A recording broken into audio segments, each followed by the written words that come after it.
We've all heard about the power of love, but Dean Shrock has taken it to the establishment and used it to prolong life and give quality of life where there was once fear and depression. In his book, Doctor's Orders Go Fishing, he speaks of the need to take time for joy. In his new book, Why Love Heals, Dean shows us that to feel cared for and heard is perhaps the most potent healer of all. In fact, Carl Simon taught me if you took a test tube that had a cancer cell in it, and you took another test tube that had a white blood cell, your immune system in it, and you put them both in the same jar, what's going to happen? And so an uninformed audience invariably said, well, of course, the cancer cell is going to gobble up the immune cell. That has never happened, never will happen. When your immune system is working properly, that's what's scary. A cancer cell is actually a weak cell biologically. And I would be mad that I was the first one telling my patients that. Why didn't their doctors, their medical doctors, tell them? We should be so better informed. Not that we want to minimize once you get cancer, that it isn't something to take seriously. But we need to focus on keeping people well, or looking at what is it that otherwise, when we probably have these cells in our bodies all the time, keeps them in check and doesn't become a disease process. So what did you learn about that disease process, how this forms into something that people do need to take seriously, and how you uninform that?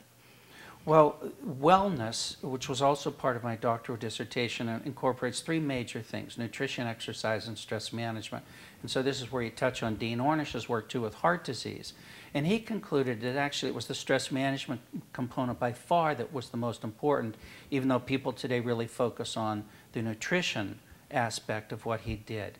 Anyhow, what I would do is just try to tell people that there are these other things you can do, just like Carl Simonton did. His program was more comprehensive. He encouraged them to eat properly.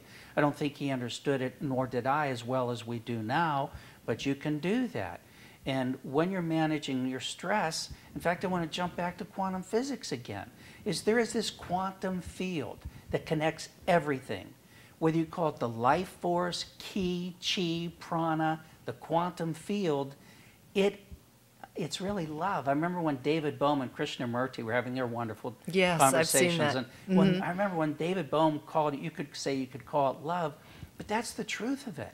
So when you are resonating with that, when you're experiencing joy, in fact, it's like the expression, when you're busy doing what you like to do, you tend to forget your aches and pains.